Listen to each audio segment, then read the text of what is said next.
Good evening, everybody. Evening? Good night. Welcome to Adventures in the TARDIS and outside of the TARDIS.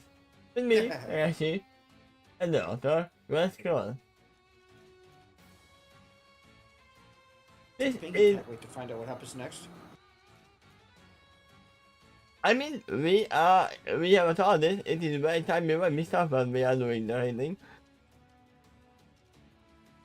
Especially now. A little just welcome. You see that mirror flashed on the screen? Question her at your own peril. I mean, for all we know, it can be a change. Oh, in that case, one did a darn good impression of her.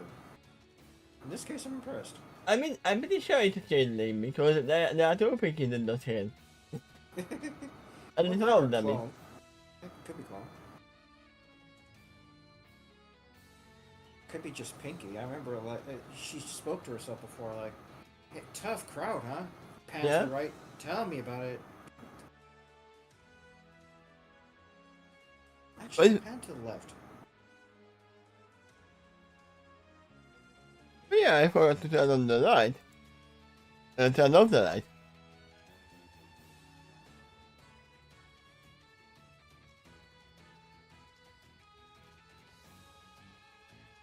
There we go. We are here for the new arc. Something is free on your shirt. Oh, in the house. Oh.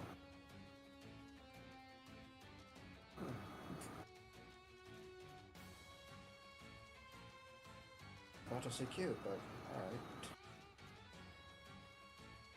Yeah, it's a new arc. A little bit longer than the last. It is the changing arc. Yeah, the start of it, yes. And we will see if we are going to Twin Chrysalis or even further beyond. I don't know who you think the maker of the changelings are. Even if it's a changeling at all. It's to infinity and beyond. But we will see. What do you think of the title there? What? What do you think of the title there? Of the chapter and the name of the arc. Plus, this is the first and so far the last chapter to actually have a prologue. Is it? Yeah. It's the only one so far to have a chapter 0.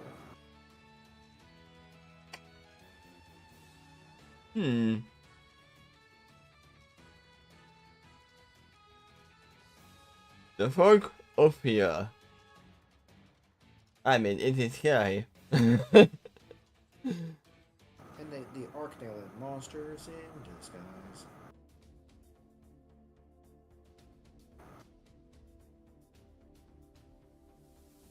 I mean, they are Transformers.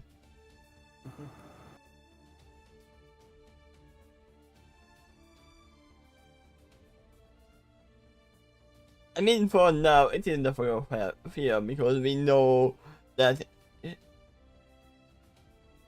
the one who we are pursuing is with the same might. Title like that is right up the alley with Doctor Who. I mean, I swear there was a lot of arcs that used to be named something like that.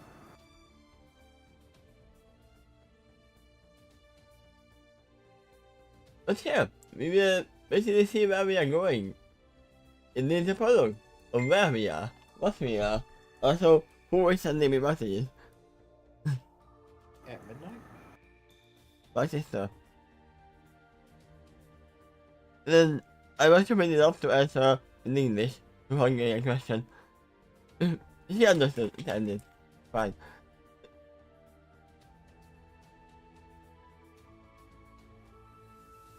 But yeah, let's start. Monsters in Disguise. Actually, let's go for a little more calm music at first. But I'll tell you when to switch to the other one.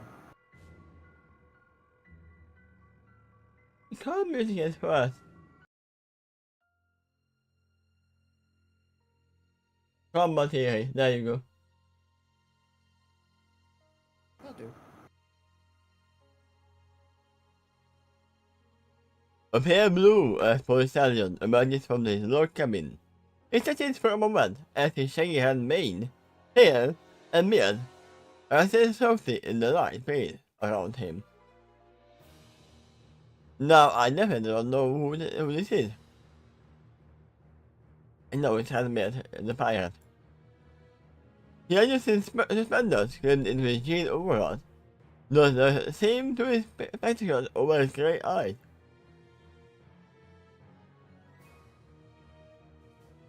After that, he rubs his square bottom chin with his shaggy beard as he deeply inhales the smell of fresh pine forest around him. He expected to feel refreshed by the cool morning air, but something about it gets his soul for some reason, and something about it makes it very eerie because the music went from cool, calm to very dark. I noticed that.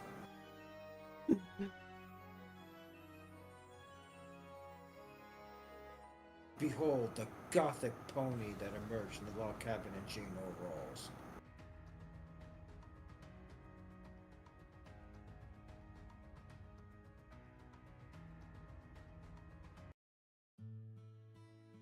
There you go. Listen, calm.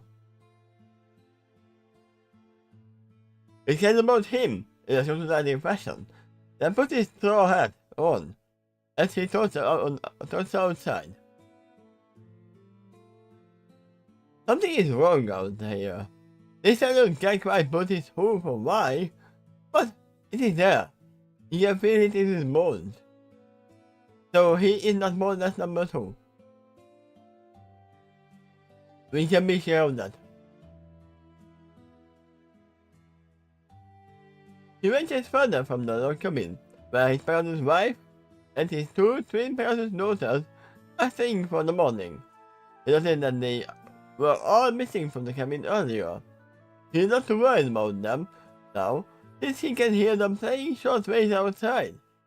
It takes him a while though to realize the normal sound of animals in this forest, especially the tweets of the birds, typical to this terrain, is entirely missing. So aside from the sounds of his wife and daughters playing nearby, things are far too quiet out here. Silver Chariot, where are you? The Gattisana goes aloud to his wife, and in concern.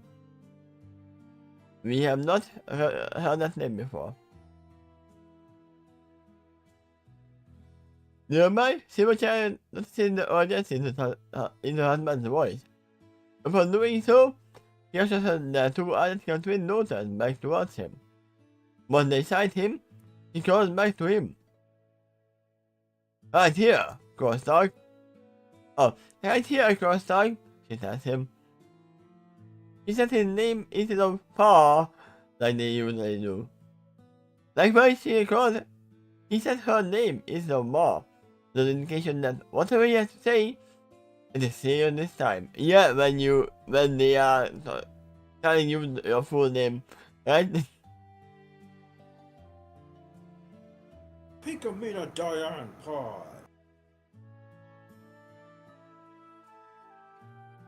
I would like for our force to stay in the cabin right now. Crossdog expressed with a subtle hint of urgency. Is something wrong? Silverchair asked her husband. Just do what I say, please. Crossdog insists politely by holding a gun. I mean, I can imagine him immediately having a long hunting rifle in his hand. But when they are coming here. Silver Chariot, the gray parrot smile with make a white puffy mane and tail that curls at the tips and has blue outline around her hair, pressed down and rests her wings on her identical-looking daughters, who both have minty eyes and total blue and pink mane tails. Minty? Rosebud? I want you to wait for us back in the cabin. Alright, honeys? I wonder which one is which one. Right? They were trying to take matter of her identical daughters. At this point, they were not them pretending to do so. Their mother watching them for a while, and they get up off the cabin. They have two, anyway. Neither of them can fly, at least not yet.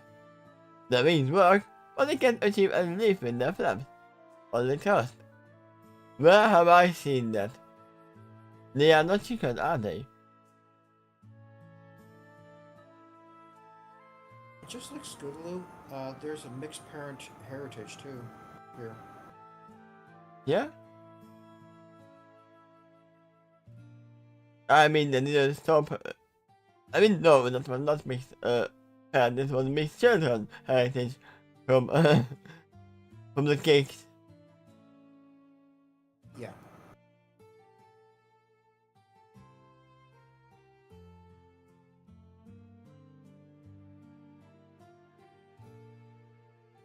They were tired and loses her husband, by most their daughters enter their cabin. He approaches him, then asking quietly upon her arrival. What's wrong? None of the birds are chirping, Rorschach answered, as he continues to carefully scan their surroundings. They sense something is wrong. Either that, or he stares off for a moment, as he gives their surroundings a weirdly sounding look, before finishing by saying, they are completely missing. Missing completely, same thing. Oh yeah! Sabertooth exclaims in surprise. You are right. How did I miss that? Because you were looking at your daughters? Maybe. Rorschach gives a light shock as he regards his wife and son. I am more close to the land than you are. My whole family grew up on the farm while you were raised and close there.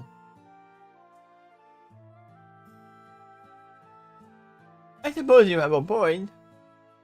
Sabertooth said with a smirk, back to her husband. A smirk dropped as she said more seriously. I don't say this with the experience, but it's been my observation that animals have a keen instinct when it comes to natural phenomena. And Miss, you are an animal as well.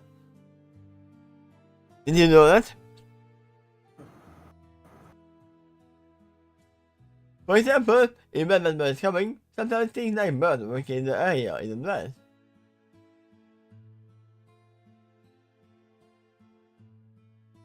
That's not always true. I sent her the birds needed to be guided away and back for the winter and spring. Yeah, there is some winter weather. Rorschach argued.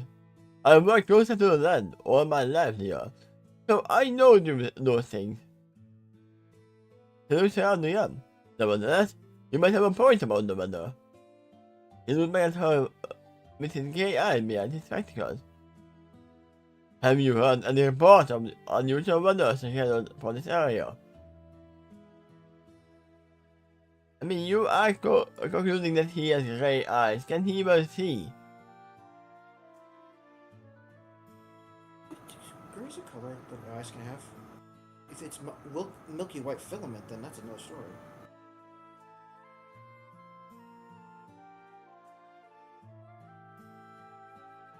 It's pretty rare.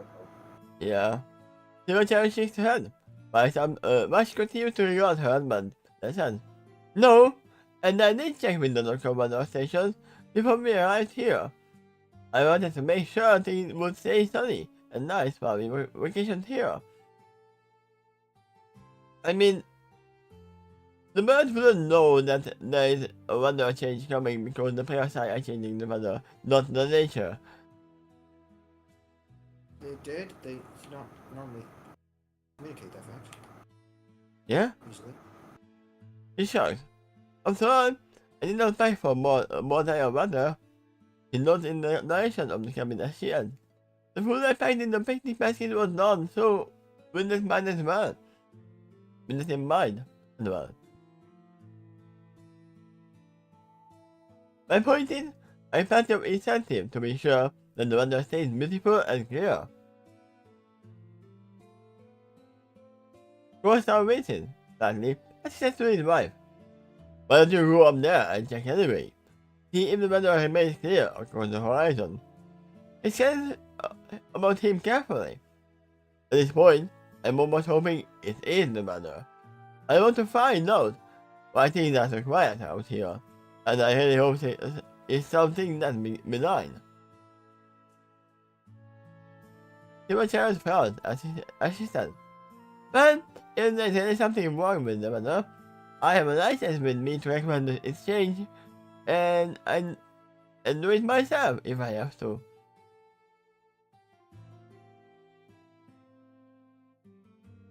I know, Rostar assured as he smiled at his wife.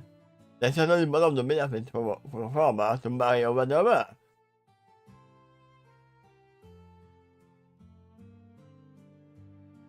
Timothy gives a discerning look of her own above her for a safe opening to fly into the sky. After all, she wants to be careful considering the tight cluster of pine trees around them. She looks to herself in a professional way. There is not spot an opening. She then bends down and expands her wings, but folded in the fashion as she tells him. Anyway, I'm going to take off now and take the ground. See what I can see.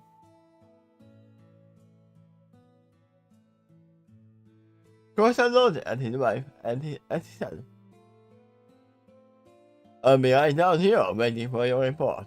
In the meantime, I will take the local perimeter too from the ground. I will see if I can spot anything else to help explain this.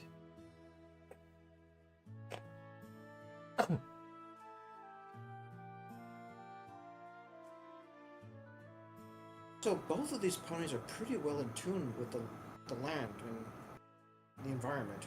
One to the sky and one to the earth. Yeah. And you kind of get a sense that from both of them, they're professional and kind of wise about it.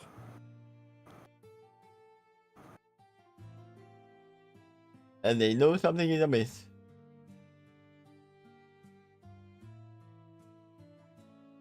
Timothy nodded at her husband one final time, and himself with a large flap. She goes her way to the opening of the tail line she molded in advance.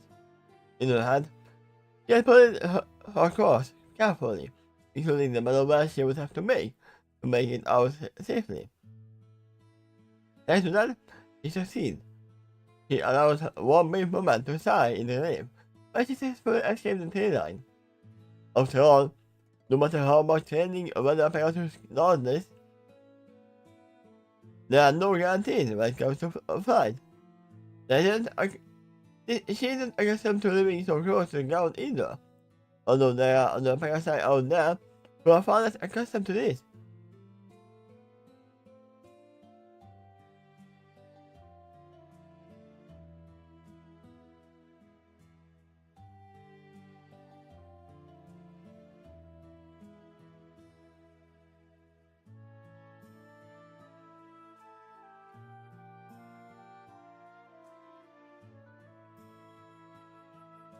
Timothy continues to flap as she flies about wildly and gains more altitude.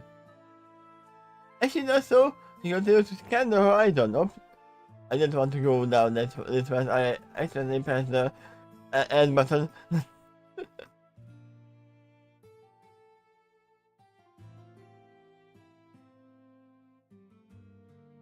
As she does so, she continues to scan the horizon in every direction for any indication that something is off. But in her heart, she did not expect to see anything wrong. After all, she checked with the police at the ranger weather station shortly before their arrival here.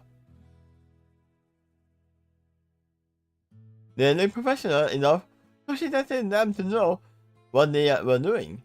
The only real reason She is up here. It's to verify their claims. This is just a checkbox. She wants to rule out, so they can focus on the attention more on something else. Something that is the real cause of the forest without the unusual silence.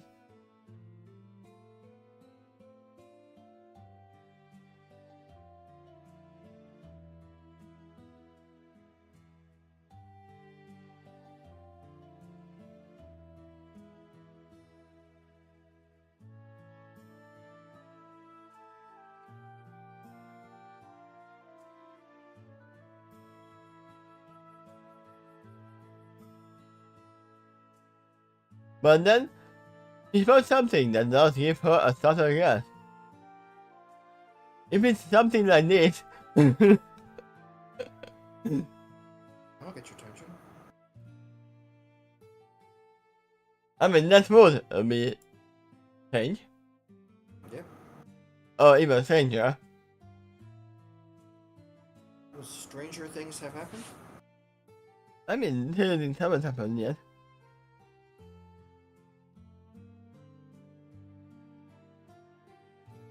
This must be...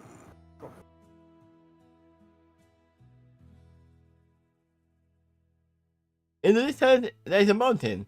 Spinning out the mountain, the making of mist. And this is a large too. It's spinning down into the valley they are in. But every foot in the advancement, the making though, the fork spans over a wider and wider area.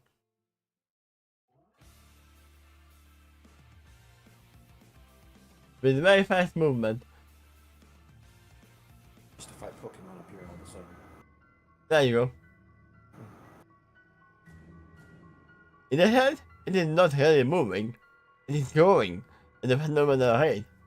Ah, I know what it is then. I know what it is.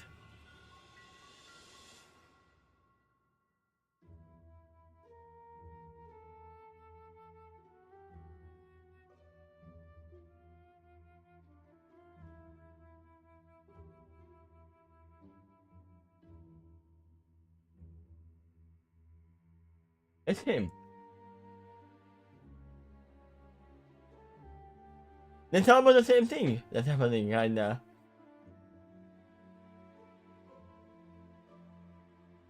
It's not spinning icy wing in the icy mist in the beginning. It'd be snow and ice in that case instead of just fog. I mean, they are far away. Yeah. I don't suppose you've seen the movie The Fog, huh? What? The movie The Fog, huh? No, Or I maybe haven't it was seen. called the... Maybe it was called The Mist. I haven't seen that. Okay. Sebastian's pale blue eyes go tiny at the sounding side of this, but then she narrows her eyes in anger. She has indeed spotted a wondering phenomenon that may have to explain the forest without unusual silence or absence. But she's thinking back to the rangers at the weather station, and they assure that nothing like this would happen during their stay here. Either they are liars, or there's a blatant incompetence here. Either way, he is getting irritated with this discovery. I mean, yeah, they should be investigating this very much so, even if it's not their fault. They are. I can actually imagine a weather ranger station among Pony Society, likely manned by Pegasi, have location that has a high perch, not merely on a top mountain, but a tower on top of that mountain, so they can overlook a wide variety of territory, or some kind of cloud fortress. I mean, I imagine they noticed the silence as well. And they are part of the silence. There are natives to this area. They're even more likely to notice when something goes wrong. Yeah. And Just it's their like job to keep track of some things like this in this area. And if they do spot problems, they have to warn other ponies to evacuate. yeah, and they didn't do so yet. Sebastian lies back down and glides her way to the ground, through the opening to the pine pit. She went earlier. She entered to a stop and then breakfast to explain the rest of the forward quantum before folding her wings and her back, and got her husband with irritation evident on her face.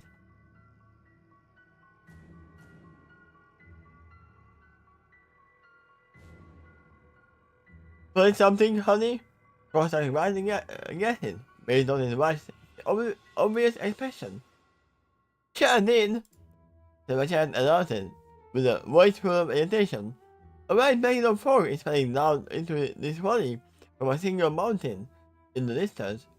I swear someone is going to get an earful of an angry lecture after this. This is really unprofessional. It's gonna be funny if he's like, never mind the fog, there is no mountains around here.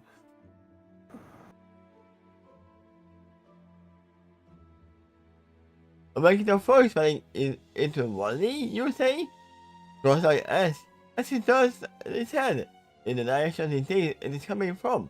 Based on his wife's earlier description, that it's coming down into the valley from a local mountain. You also recall there is a lake in that direction, which means it is a wider clearing from the forest. With the clearing, he might be able to spot the advancement of the forest itself. If he goes to the lake, toward the mountain, you say. He double checks. I mean, you are asking for trouble. And if your wife goes with you, you are making it double. Hey, Sebastian, that's the sort of pouting expression. Stay here with the kids, then. I'm going to go check this out. Because I request of his wife, as he begins to move in the direction. I mean, we know we are moving to a time when the first changeling appeared. Is it gonna be the thing that the Corsac is coming back, but it's not Corsac anymore? There's a possibility, though, the Mirage has been around even longer than the progenitor of the Changelings, because she went back in time. How far back? I mean, for all we know, she might be the progenitor. It's a time loop. Yeah, possible. But in that case, she's meant to be here to cause what history is supposed to know. Yeah, it is the what was earlier, the chicken or the egg? I mean, whatever the doctor pulled here with time.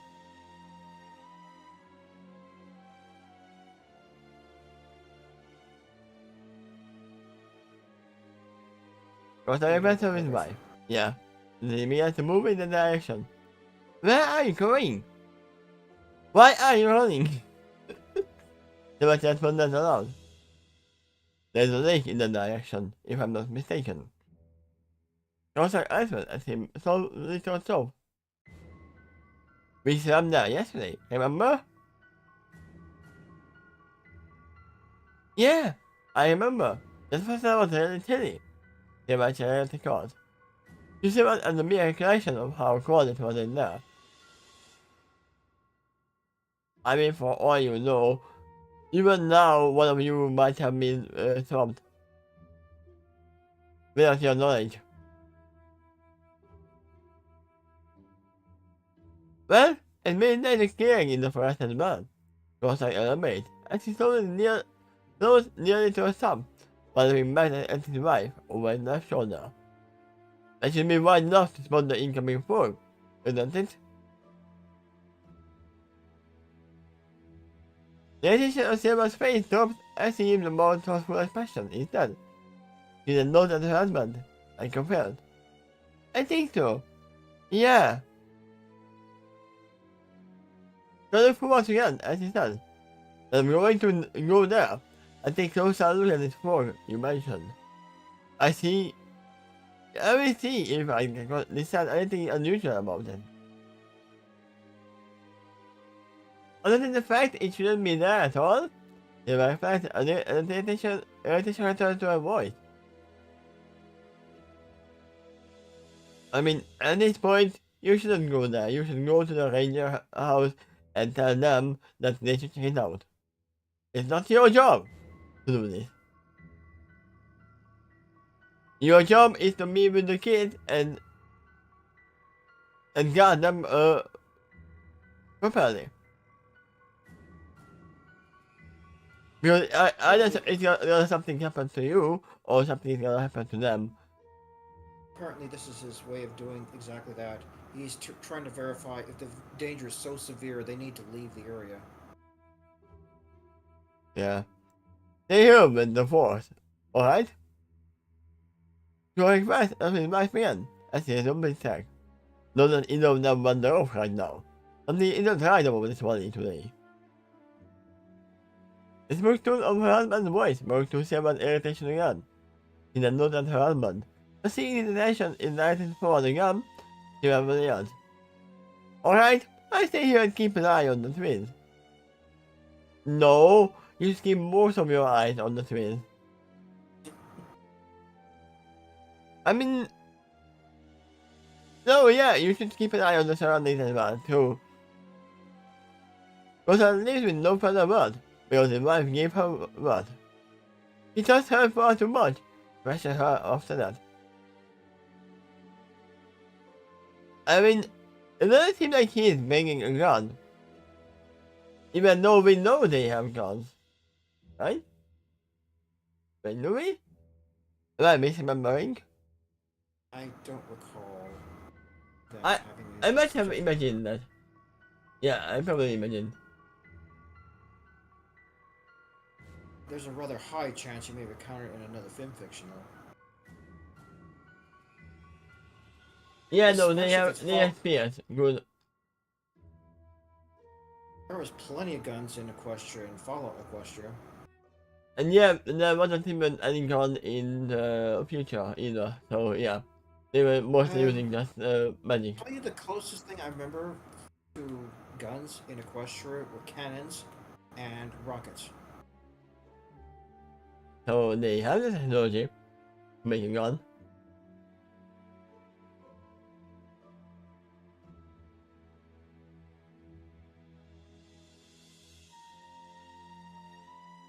But yeah, I was mistaken.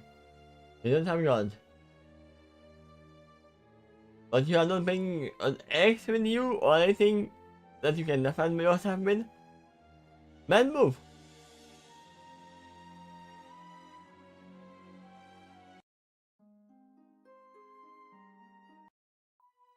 There you go.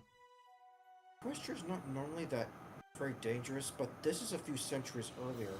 It is not as safe in this time period. Yeah.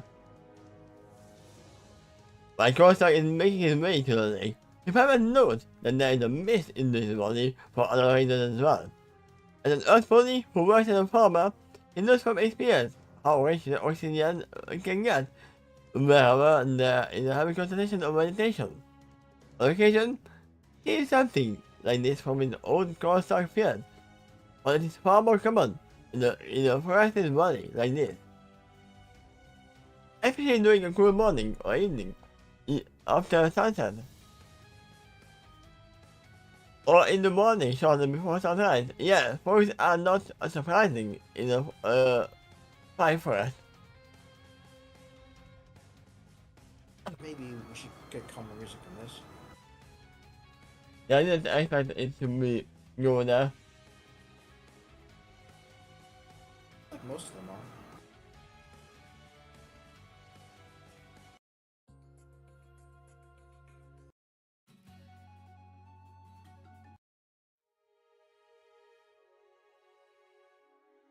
Seems okay for now. That last one was actually pretty good. And this is the same thing.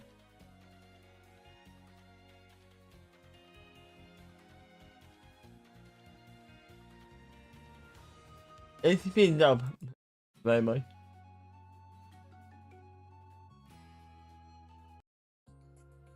There we go. That's this. When he arrives at the lake, he also sees the mist heading from that area into the sky as well. This is to be expected, given the ambient temperature of this valley at this time. From there, he skates to to one end of the league that is higher than all the rest. So he can be a better, he can get a better vantage point. Yeah, a better vantage point, yeah. I mean, you are gonna get spotted in the fog, like that.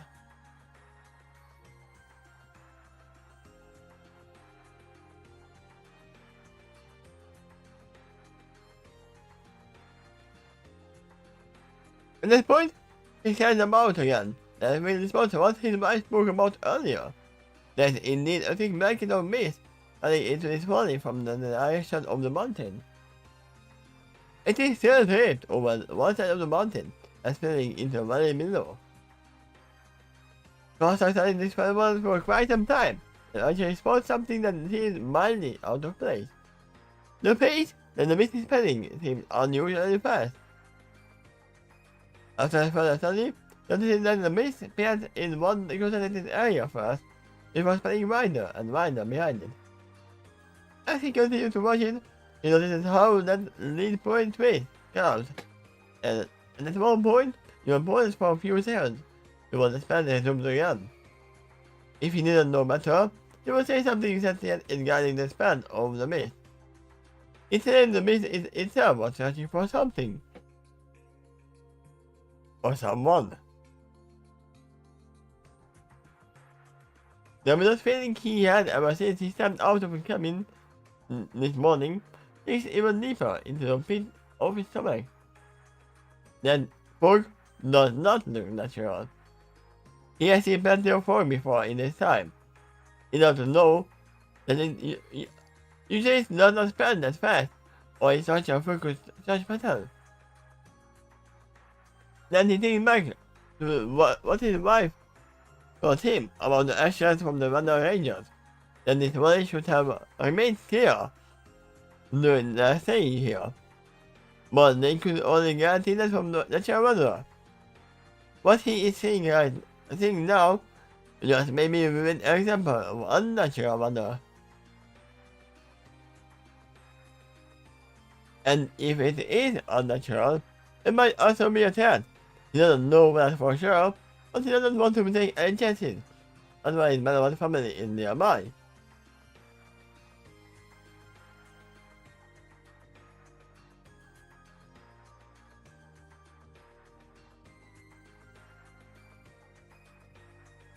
Not even worry, Cossack almost races back over to come in. Also, it sounds like that they don't live together. Their child is living with the kids or enclosed there, and they are visiting Cossack, who is tending the farm. Right? It sounds like that. No, they live together. On the ground.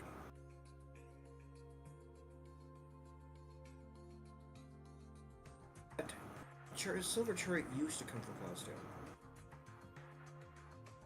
But in the beginning, it's literally said that they are visiting, right? They're visiting this area. Vacation. Oh, they are not home right now. Correct.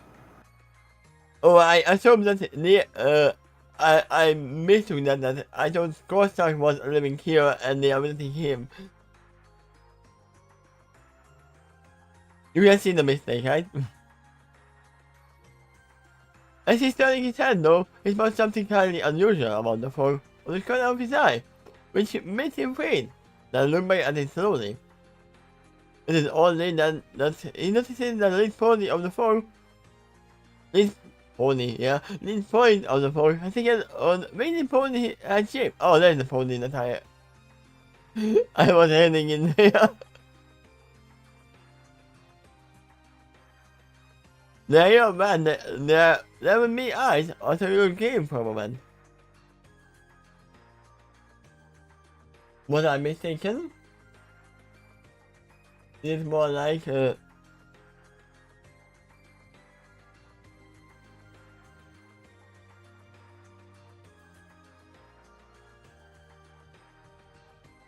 it's more like this guy.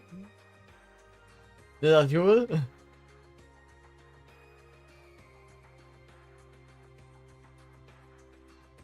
I I mean, they are often this kind and planted by folk as well. Maybe you could find other pictures where there seems to be a face made out of mist.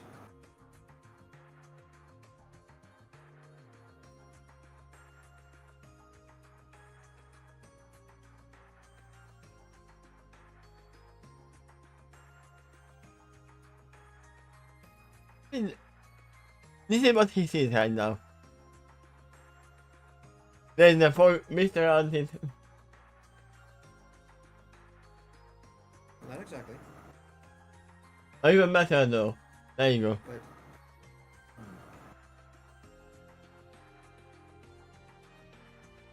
can't tell if they're galloping away or towards you. Yeah. He can't say it either, probably.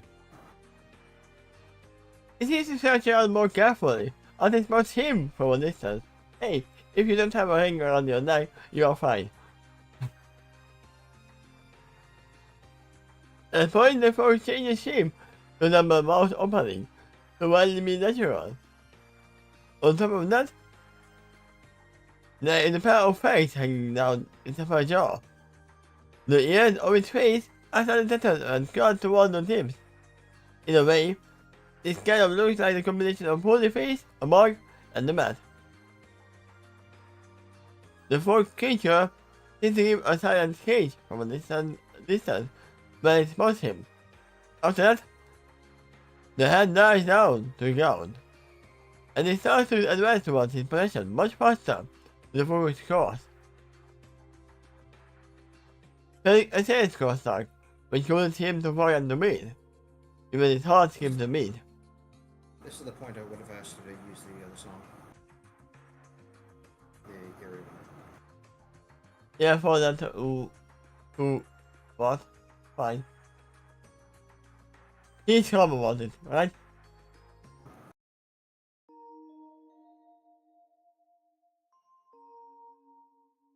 No, I won't find anything. There you go. Let's start There this is at more the moment. urgency to the situation right now, so you can actually keep that. This heavy metal. Yeah. He will take some his helmet though, which starts his mind from further panic enough to set a course. And of course, he has warned his family. Goes on that it is now the short hill near the lake towards his family, as far as his legs can carry him. And now we go back to normal music, right? The moment. Briefly, but yeah. They don't know about the urgency yet.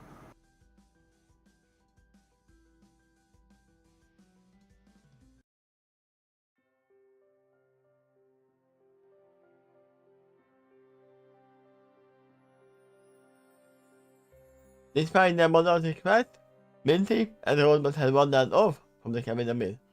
They are still near the cabin. It's a little bit inside of it, but they had decided while waiting there that they were bored. Because they knew they were defying their mother's orders though, they had decided to be somewhat sneaky about it. To them, it was a game. How long they can do this and get away with it.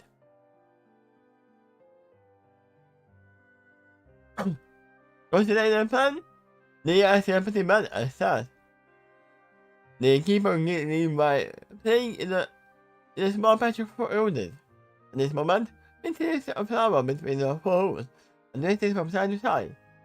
The old man, meanwhile, keeps her foes in front of her face, as if to use to conceal her giggles. She does not succeed very well, especially when considering it combined with the giggles of her identical twin sister.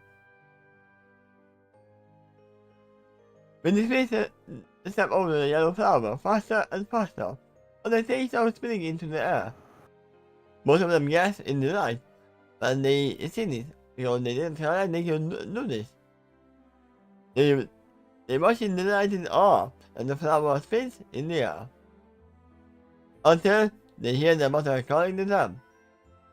Binty, Rosemont, where are you? The mother calls out in alarm. Someone nearby. What's this suddenly shriek? started the dark low in order to hide. From here, there's hardly any cover to hide behind. Most of the rodents around them hide about half a foot around them. They are young and small, so they can hide here better than most other police can, but still, it isn't much. Minty, Rosebud, the mother shouted aloud again.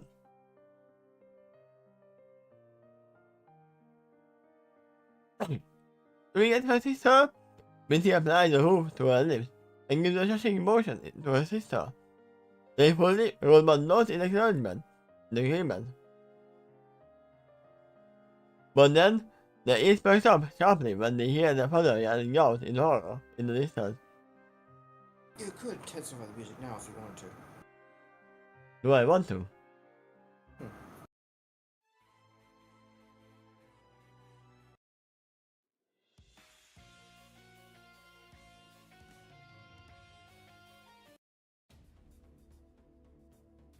There you go. Silver, get the phone back into the cabin. Faster he yells out, as urgently as he can. Listening to the tone of his voice, the twins suddenly realized something serious is going down, something nowhere near what they were expecting. The twins then see their mother charge after their father, and it is clear in the demeanor. Despite the fact that little twins can see their mother's face from what is angle. She calls aloud, back to her husband. I can spy the twins. What did you see out of the lake? I mean, how were they able to sneak out from her side while she literally looking after them? It's a huge question, right? The only explanation there is they were trying to be sneaky, but the story admits that they didn't do a good job of it. Yeah, but if you know something is dangerous, why did you take your eye off the twins to begin with? Maybe looking out the window for her husband? Or whatever else might be coming to the cabin to threaten them? Yeah, but still, this is on the mother. You should be more inclined to look after your twins, even in this scenario. I don't know. This is what I demanded. Get the force back into the cabin. Danger is coming. So, did Mr. Danger, hello, my name is Danger, and I'm coming for you. Run. Trying to sell you car insurance or life insurance.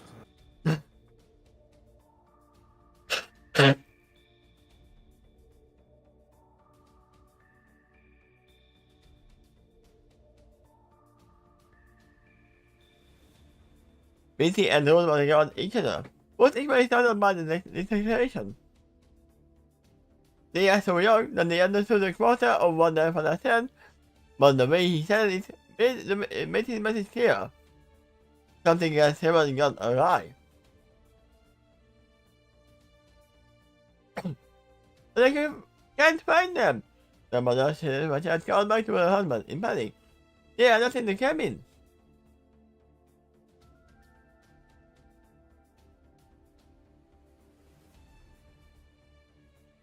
At this point, the twins feel attempted to reveal themselves, but something is not fear holding them in place. What did you find in... The mother called out, but tears off for some reason before she cries out in the deeper panic.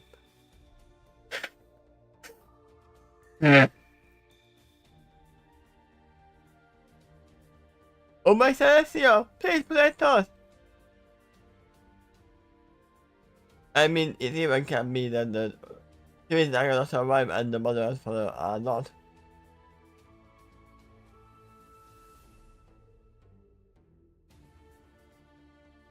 The twins look and now can spot not only their father charging at them first, as his horse can carry him, but some kind of fast middleweight fog racing after him. By the time they spot him, the fog nearly comes up and it is moving faster. They watch as their father cries out in horror, but the pain deepens when his voice seems to get swallowed up by the fog. By the time They can no longer see him. They can no longer hear him either. Sweet Celestia! Ghost Dog! The Machado seems out in horror. Daddy! This guy out simultaneously. I end up from the hunting spot.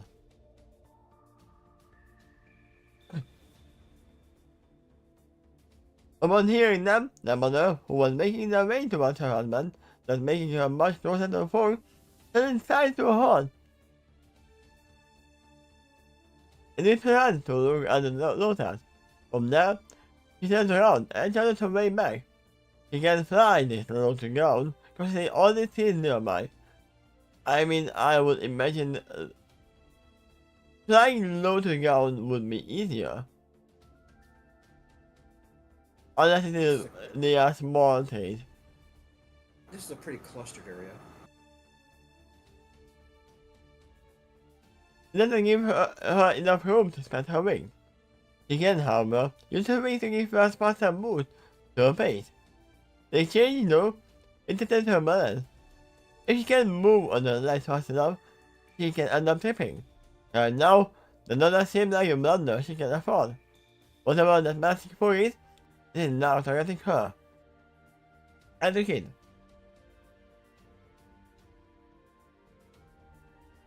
Vinci, the old man, get back into the cabin right now! The mother demands. Then she goes panic. Suddenly, from what I gather, a cabin is not gonna save you from a fog. Unless it is literally sealed. Air sealed. Well, definitely wouldn't have protected them from a fire. What would you recommend in that case? Go for the lake? I mean, at that point, to me, even I would have said that, okay, don't go towards the fog. Get the kids and your wife and leave. Go home. If this is not your house. Yeah, it's not. Place they're vacationing at. Yeah, that's what I would have said. If something is amiss, and you know that this is not a natural fog, because the weather police said that it's not gonna be anything, then just leave.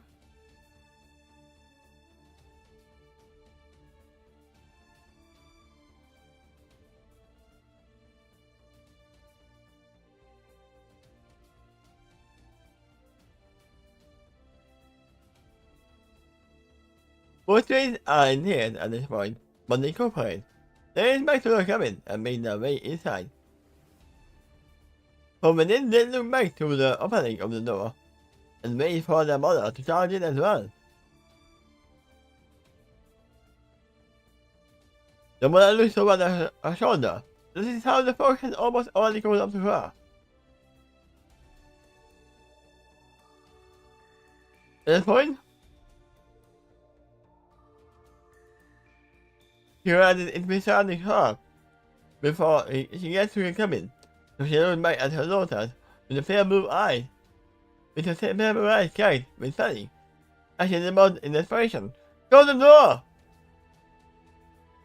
Instead of that, the twins ran harder. They don't want to lose their mother too. Close the door! The mother called out, but her body and voice got swallowed back up in the fog. Here, wailing, the twins ran the door, just in the panic, just in time to prevent the fog from swallowing them up too. I mean, for all we know, the fog swallowed them the whole cabin. And they are in the cabin. From all we know, it might not have killed any of them. It might have just transferred them to another dimension. It's a possibility. We are in... Yeah. It is a possibility. They don't know what happened. Yeah. But it does kind of have a menacing feel to it. Especially when the father saw that face that sort of looked like a changeling head.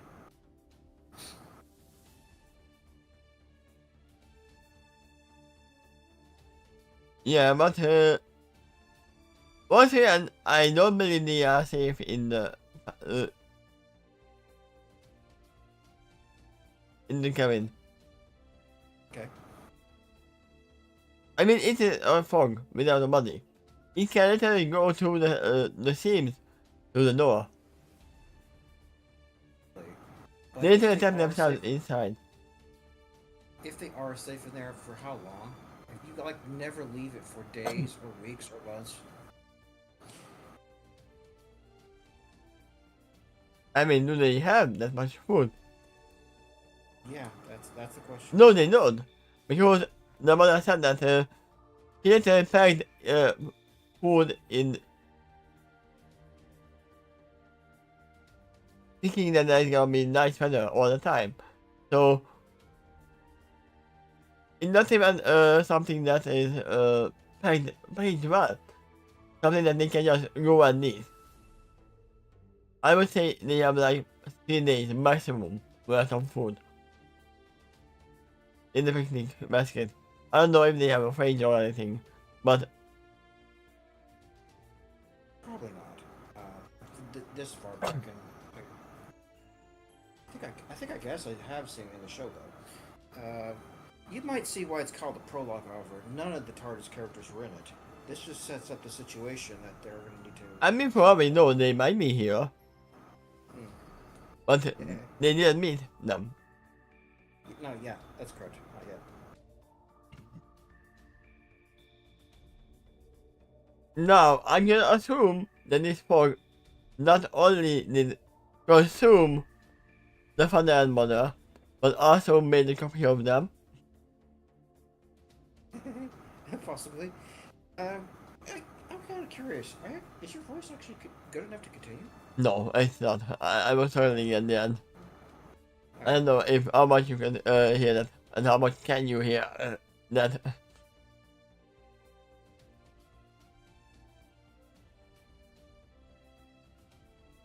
But we had the prologue, and we are gonna. I mean, we are gonna do not the Justice tomorrow, because we have skipped one. So in 2 days we are continuing this. Alright. I don't know when, because now it's my first thing when I'm waking up or when I'm awake. It had occurred to me that maybe they'll continue it before I go to sleep because it arrived so early. Like if you did the reading again at your normal time, that's what in. Yeah, that's not gonna happen. Yeah.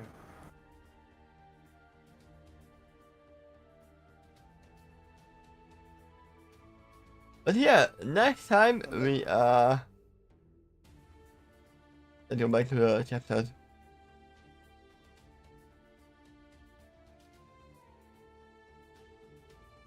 Agent Ladybug.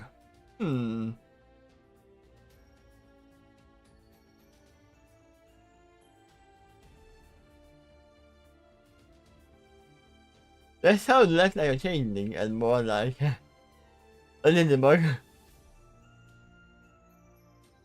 But we will see. So yeah, next time we are finishing. We didn't finish Hunter of Justice, right? Or did we? Did we chapter? We already finished the chapter, so we're gonna actually start a new one and Hunters of Justice. Oh yeah. So. They captured the Riddler. Okay, so next time, tomorrow we are continue Hunter of Justice, and then for the new year we are starting actually the adventure outside of the TARDIS, searching for Agent Ladybug. Okay. Thank you everyone for being here, and see you next time. Bye bye. Bye bye. And thank you for the reading.